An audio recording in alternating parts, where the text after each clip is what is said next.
નમસ્કાર, આપ જોઈ રહ્યા છો ન્યૂ ભારત ન્યૂઝ અને હું છું ધ્રુવી।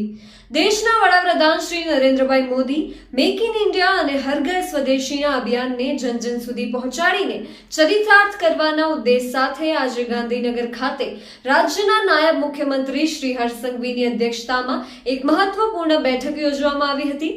શ્રી મુખ્યમંત્રી ભૂપેન્દ્ર પટેલના દિશા નિર્દેશ હેઠળ યોજાયેલી આ બેઠકમાં તમામ વિભાગોના વડા ઉચ્ચ અધિકારીઓ ઉપસ્થિત રહ્યા હતા। આ બેઠકનો મુખ્ય ઉદ્દેશ નાગરિકો મહત્તમ સ્વદેશી ચીજવસ્તુઓ અપનાવે તે પ્રકારની જનજાગૃતિ કેળવવાનો છે।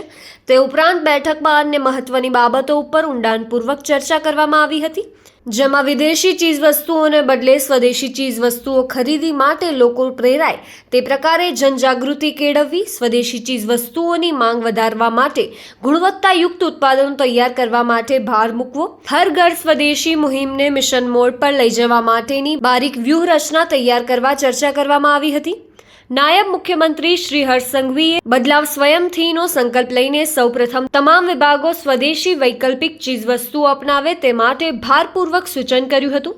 તેમણે જણાવ્યું હતું કે સરકારી વિભાગો દ્વારા સ્વદેશી ઉત્પાદનોનો ઉપયોગની શરૂઆત થવાથી એક સકારાત્મક સંદેશ જનતામાં જશે અને આ મુહિમને વેગ મળશે। આ પ્રસંગે આત્મનિર્ભર ભારત અભિયાનના પ્રદેશ ઇન્ચાર્જ શ્રી પ્રદીપસિંહ જાડેજા, અધિક મુખ્ય સચિવ Shri Sunaina Tomar, doctor Anju Sharma, principal secretary Shri Ashwini Kumar, Shri RC Meena સહિત વિવિધ વિભાગના વરિષ્ઠ અધિકારીશ્રીઓ ઉપસ્થિત રહ્યા હતા।